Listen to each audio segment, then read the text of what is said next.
Hi everyone, Namaste. This is me, Joyno Anjali Kochar. Welcome back to my channel, To Queens Blog by Joyno Anjali Kochar. तो अक्सर जब भी मैं बाहर जाती हूँ ना किसी भी प्रोफेशनल सेटिंग में, तो लोग मुझसे ये सवाल हमेशा पूछते हैं कि आपने स्टार्टिंग से ही फ्रीलांसिंग करी है, so how challenging was it, what were the initial challenges you faced, how did you get over those challenges. और आपने अक्सर क्योंकि the pathway to freelancing is always most of the time is like कि ज़्यादा बड़ा time spend full time का होता है and then people start freelancing.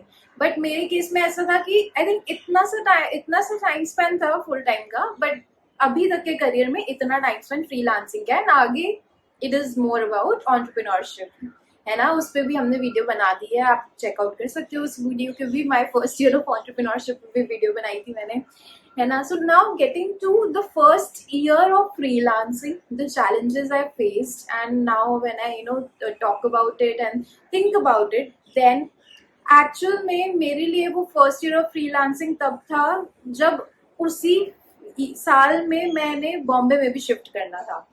तो इट वाज लाइक कि मैंने अपने आप को चैलेंजेस दिए हैं, ना कि इस बात का कि फ्रीलांसिंग करनी है और इस बात का भी कि घर से दूर रह करके फ्रीलांसिंग करनी है। उस टाइम पे मुझे याद है लोगों ने बड़ा पूछा था कि बॉम्बे क्यों जाना है, फ्रीलांसिंग ही तो करनी है, दिल्ली रह करके हो सकती है। And I was very adamant on that fact, कि नहीं, मेरे को तो बॉम्बे ही जाना है, मुझे तो बॉम्बे में जाकर के जर्नलिज्म में फ्रीलांसिंग करनी है।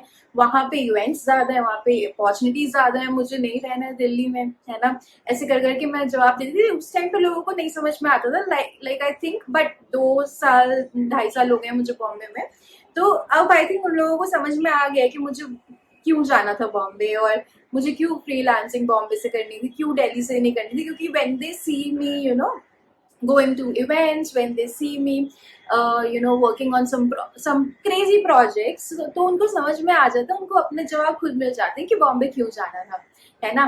तो फिर अभी मैं आपको बताती हूँ कि first year of freelancing basically था कैसा। तो देखो, मैं एक तो चीज़ थी कि मैंने फ्रीलांसिंग समवट स्टार्ट दिल्ली में कर दी थी, but it was not like इतना प्रोफेशनली नहीं किया था। मतलब ऐसा था कि वो कॉन्ट्रैक्ट में एक जॉब था, कॉन्ट्रैक्चुअल बेसिस पे एक जॉब चल रहा था, एंड देन उसके बाद छोटे छोटे प्रोजेक्ट्स अगर आ गए तो स्टोरी लिखने का अपॉर्चुनिटी मिल गया तो मिल गया। तो वैसा था, ऐसा कुछ सोच करके नहीं किया था कि मुझे फ्रीलांसिंग ही करनी है या मुझे फ्रीलांस जर्नलिज्म में जाना है। बट जब एक धक्का लगा, एक सेटबैक लगा, वो कॉन्ट्रैक्चुअल वाला जॉब चला गया, तो मुझे रियलाइज हुआ कि नहीं भाई, ये सब नहीं करना है। I should have a plan, I should मेरे को अपना ब्रांड ऐसा एस्टैब्लिश करना है कि I am a freelance journalist और I am an independent journalist, like people should know me like that. Anjali Kochar is an independent journalist based out of Bombay and also working in Delhi. तो इस टाइप का मुझे अपना, मैंने ऐसा सोचा कि मेरा परसेप्शन लोगों के माइंड में ये होना चाहिए that she doesn't right for one news paper और टू, शी फ्रीलांसेस और बहुत सारे न्यूज़पेपर्स, मैगजीन्स और डिजिटल प्लेटफॉर्म्स पे ये लिखती हैं। तो भी ये उस टाइम पे सोच तो लिया, लेकिन सोचना और करना बड़ी अलग अलग चीज़ें हैं ना। तो सोच लिया, बड़े बड़े सपने सजा लिए कि ऐसा ऐसा करना है मुझे अपने लिए, बट करने पे आए तो फिर जब कर रहे हैं मैसेज, मैं कर रही थी मैसेज, ईमेल करे मैंने, लिंक्डइन पे अप्रोच करा मैंने एडिटर्स को, अलग अलग पब्लिकेशंस के एडिटर्स को, तो रिस्पॉन्स नहीं आता था। बहुत बहुत टाइम तक मैं वेट करती रहती थी कि अभी रिस्पॉन्स आएगा, अभी रिस्पॉन्स आएगा। फिर मैं ये सोचती थी कि चलो जर्नलिज्म में नहीं आता तब तक घोस्ट राइटिंग करते हैं, कंटेंट राइटिंग करते हैं, शायद वहाँ से कहीं से कुछ तो, मतलब बिकॉज अब तो शिफ्ट कर लिया।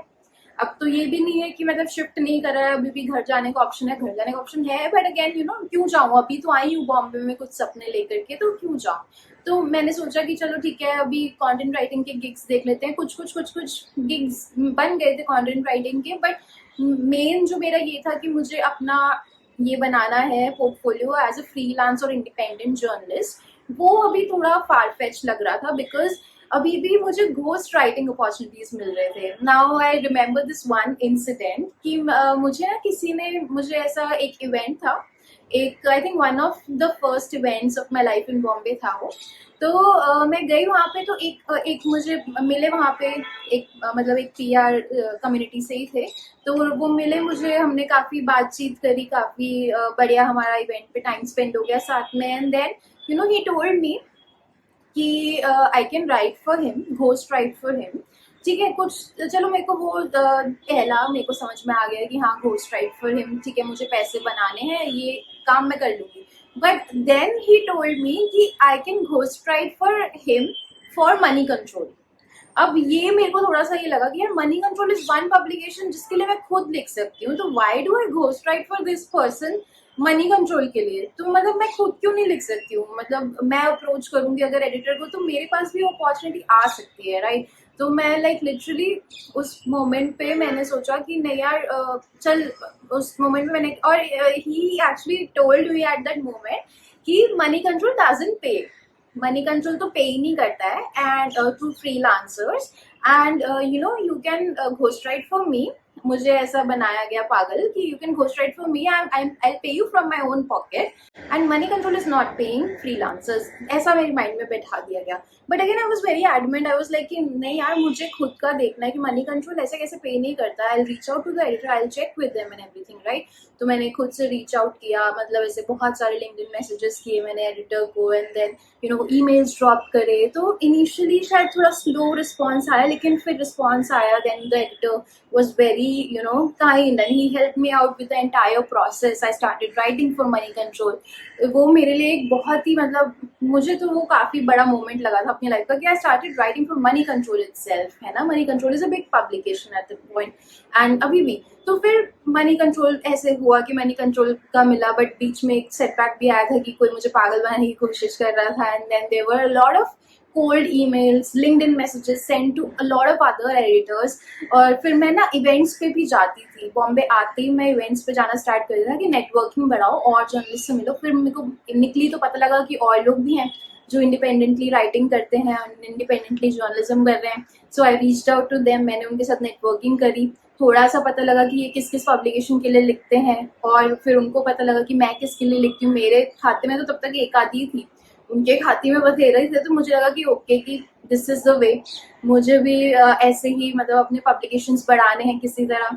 देन मैं उनसे थोड़ा टच में रही, उनकी थोड़ी हेल्प ली कुछ एडिटर कॉन्टैक्ट्स लेने में, खुद से मुझे कुछ पता लगे वहाँ से फिगर आउट करे, इंटरनेट से फिगर आउट करे, एंड देन यू नो कुछ नेटवर्किंग से फिगर आउट करे, एंड देन खुद लिंक्डइन पे सर्च कर करके फिगर आउट करे। And then you know there came a time when I started writing for I don't know like some 7-8 publications. और मैंने अपना नीश एकदम ओपन रखा हुआ था कि it was not restricted to any lifestyle, travel, food etcetera. I wanted to write for all, और I think that is still the thing. I'm writing across niches and I'm writing for a lot of publications till now. So actually में yes there were a lot of challenges in my first year of freelancing, but उस first year चाहे freelancing entrepreneurship full time किसी भी चीज़ का first year हो, थोड़ा challenging तो होता है because something that is new you are doing, right? तो उसको figure out करने में time लगता ही लगता है ना?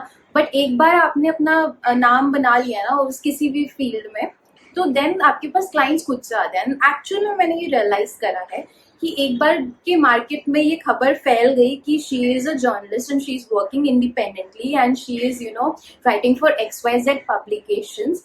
तो अपने आप से ये खबर फैलने लग गई, अपने आप से लिंक्डइन पे पता लगने लग गया। एक्चुअली में लिंक्डइन में तो मैं खुद ही पोस्ट करती हूँ, लिंक्डइन में पोस्ट करना बहुत जरूरी है भाई गाइज। यस एक्चुअली लिंक्डइन में अपने अचीवमेंट्स के बारे में, लिंक्डइन पे अपनी आपकी जो भी स्टोरीज हैं उसके बारे में सारी इंफॉर्मेशन अपडेट रखना बहुत ज़्यादा जरूरी है। That was also one of the lessons I think I learned during my first year of freelancing, and I think entrepreneurship में भी जरूरी ही है, और हर फील्ड में करियर में LinkedIn is one of the best platforms to do that, to network, है ना?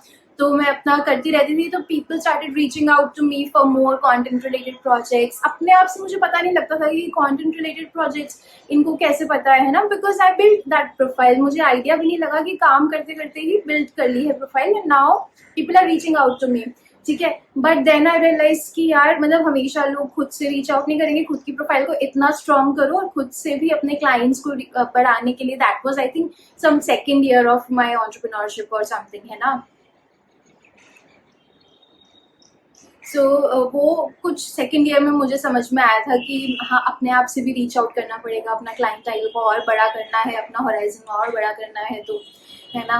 तो basically first year of entrepreneurship was about working very hard, was about getting out there, मतलब हर इवेंट में जाओ, हर एडिटर से बात करो, हर जगह जहाँ नेटवर्किंग कर सकते हो वहाँ नेटवर्किंग करो, जहाँ लिख सकते हो वहाँ लिखो, सारा दिन लिखने के बारे में सोचो, मतलब अगर आप जर्नलिज्म में हो तो, बट किसी भी फील्ड में सारा दिन अपने काम के बारे में सोचो, पूरा 100% से ज्यादा फोकस इसमें होना चाहिए कि लोग आपको पहचाने, जो ब्रांड वैल्यू आप अपनी देना चाहते हो लोग उसे जाने पहचाने और लोग आपको वैल्यू करना स्टार्ट कर दें। And then the next year should be about retaining that brand value कि ओके कि इसके पास ही हमें वापस भी कस्टमर रिटेंशन होता है कि हमें क्लाइंट रिटेंशन, तो हमें इसी बंदी के पास वापस जाना है और वो सारा बिल्ड करना नेक्स्ट ईयर्स का काम है। But first year should be a lot of hard work. First year should be a lot of being out there. First year is all about doing XYZ things to just make sure you are being relevant. So this was all about my first year of freelancing and I hope you have helped you guys. But अगर तब भी आपको कोई भी सवाल है freelancing से related कि मैंने जर्नलिज्म में कैसे स्टार्ट किया या फिर कोई अगर आपको चाहिए, कोई हेल्प चाहिए, कोई रिसोर्सेज चाहिए जिससे मैं आपको हेल्प कर सकती हूँ, कोई मीडिया स्टूडेंट मीडिया में हो आपको इसी तरीके से मैं आपको हेल्प कर सकती हूँ, you can always reach out to me. तो media mentoring is part of Tukwings media of course, but Tukwings media is also about कहानियां बाय टुकविंग्स ब्लॉग पॉडकास्टिंग। तो अगर आप मेरे पॉडकास्ट का हिस्सा बनना चाहते हो तो do reach out to me. Tukwings media is also about content writing services, content marketing services, social media marketing services, public relations and personal branding. तो एक और मैं वीडियो बनाऊंगी जिसमें मैं अच्छे से बताऊंगी कि why you should choose Tukwings Media over other marketing agencies out there. But आज का वीडियो यहीं तक का था. Thank you so much guys for watching us and bye bye, namaste.